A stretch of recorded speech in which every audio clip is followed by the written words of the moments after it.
국제교류 전문업체 헬미앤드파트너스가 199개국을 대상으로 발표한 올해 여권지수에서 한국은 190점을 받으며 독일과 함께 공동 2위입니다. 대한민국 여권의 위상은 실로 대단한데요. 영국 대부분의 공항과 유로스타 입국 심사대에서 한국 여권 소지자는 외국인 및 EU 시민처럼 자동 입국 심사대를 통과할 수 있습니다. 유럽과 러시아를 무비자로 여행할 수 있는 나라는 우리나라와 13개 중남미 국가들과 홍콩, 마카오, 이스라엘 등 12개 국가인데요. 이들 중 미국과 러시아 2개 나라를 무비자로 갈 수 있는 나라는 현재까지 우리나라와 칠레, 브루나이 정도밖에 없습니다. 1위는 192개국을 무비자 입국할 수 있는 싱가포르였고, 미국과 영국은 185점으로 체코, 그리스, 노르웨이, 몰타와 함께 공동 7위였습니다. 국력에 비해서 무비자 입국이 가능한 나라가 크게 적은 중국은 벨라루스, 카자흐스탄과 함께 70위로 팬데믹을 맞아 더욱 줄어 72개국이 되었습니다. 외국인의 입국에 대해 폐쇄적인 편이라 상호주의에 따라 무비자 입국을 허용하지 않는 나라가 많고, 일단 중국인들의 불법 체류 가능성이 높다고 보는 나라들이 많아 무비자는 고사하고 비자 발급을 오히려 까다롭게 합니다. 이 때문에 중국 여권으로 무비자가 되는 곳이 많이 없다 보니 여권 파워가 높은 옆 나라, 대한민국 여권을 위조하여 입국을 시도하거나 해서 걸리는 경우도 상당히 많습니다.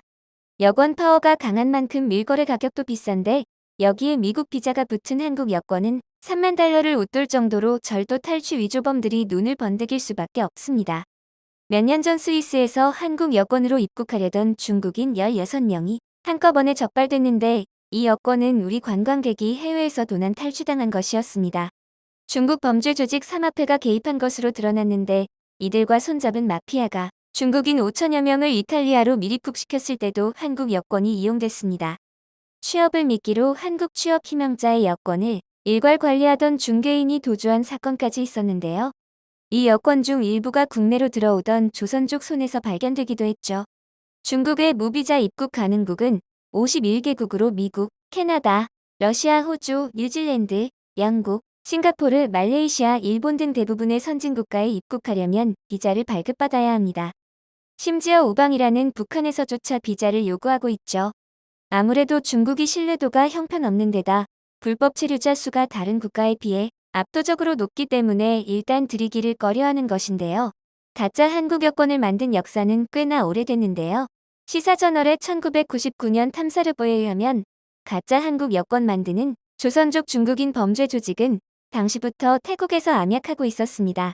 보통 이틀 만에 한국과 일본 여권을 만든다고 장담하던 자들은 한국 여권은 1,500달러, 일본 여권은 1,600달러에 판매를 하고 있었습니다. 그는 잠입한 기자에게 한국 여권 대신 일본 여권을 사라고 권했다고 하는데요. 한국 여권을 소지하면 태국 돈무안 공항을 통과하지만 김포공항을 빠져나갈 수 있을지는 보장 못한다는 것이었죠.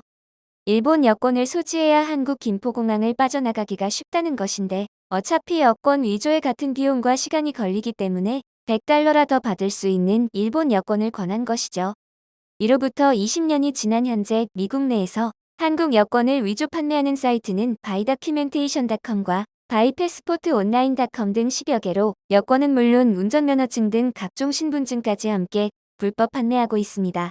대부분의 한국 여권은 유럽과 아시아, 남미, 미국 위조 여권 등과 함께 500에서 3,000달러로, 이 가운데 분실된 여권을 위변조한 여권은 2,000에서 3,000달러에 팔려나가고 있습니다.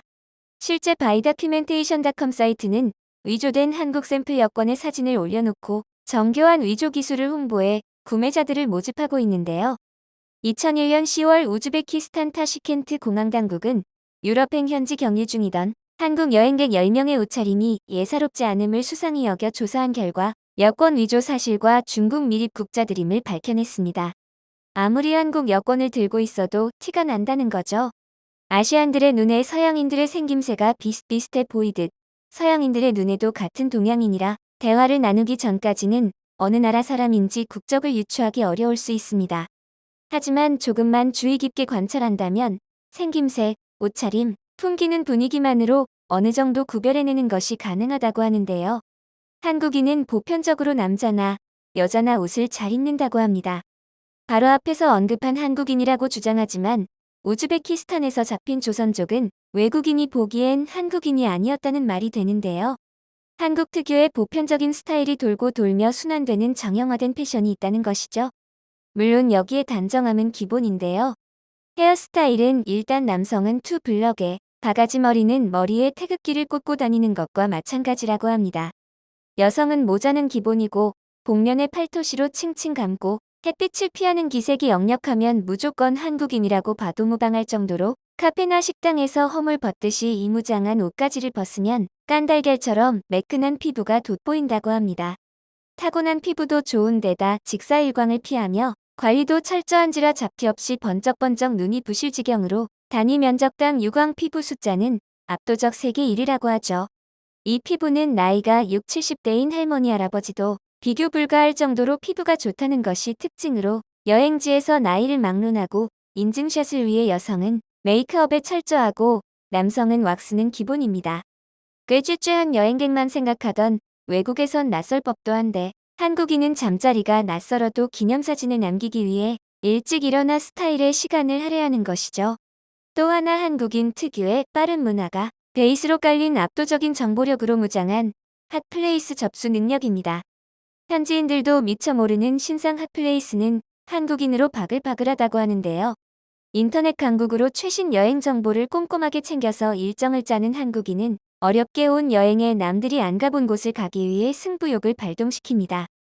여행지에서조차 한국인을 보는 것을 또 싫어하기 때문에 한국인 없는 곳을 찾아 발굴에 몰두하는데 결국 한국인이 없어서 핫한 곳은 한국인으로 바글바글하게 되는 것인데요. 그리고는 또 같은 한국인을 위해 정보를 공유하는데 후기를 보면 입이 안 다물어질 정도로 치밀하고 꼼꼼합니다. 호텔을 예로 들자면 어메니티 수준부터 샤워기 수압 수온 잠시 나갔다 들어왔을 때 청소 상태는 물론이고 카운터의 친절도에 매우 예민하게 반응합니다. 가이드가 아는 쇼핑몰로 유도하고 강매한다 싶으면 눈치 빠른 한국인은 금방 눈치를 채고 자신은 당했을지언정 조언을 하는데요. 까칠한 것 같지만 어수룩한 한국인은 다른 것 필요 없이 빠릿빠릿하게 최소한의 막힘없이 배려하는 몸짓이라도 보이면 금방 감동해 슬쩍 손에 밥 사 먹으라며 팁 쥐어주는 사람들이기도 하죠. 그러나 이는 여행지에서의 구별법이고 공항에서 잠깐 보고 구별하기란 쉽지 않을 정도라고 합니다. 만약 위조된 여권 소지자라면 만반의 준비를 하고 왔을 테니까 말이죠. 그런데 이 불법 위조 여권으로 한국인이 피해를 볼 일이 생겼습니다. 한국인은 비자가 면제였지만 다른 아시아국들은 아닌 곳이 많았기 때문에 의심이 드는 사람에게 테스트를 시행하는 일이 잦아졌는데요.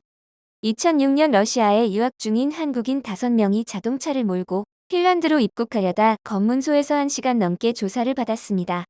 이들은 경부선의 시발역과 종착역은 한국의 수도는 등 한국인 확인용 퀴즈 10여 개를 풀고서야 입국할 수 있었다고 하는데요. 같은 시기 영국 유학생 K씨는 스위스 바젤 공항에서 직원으로부터 "지는 어디 답답일까?"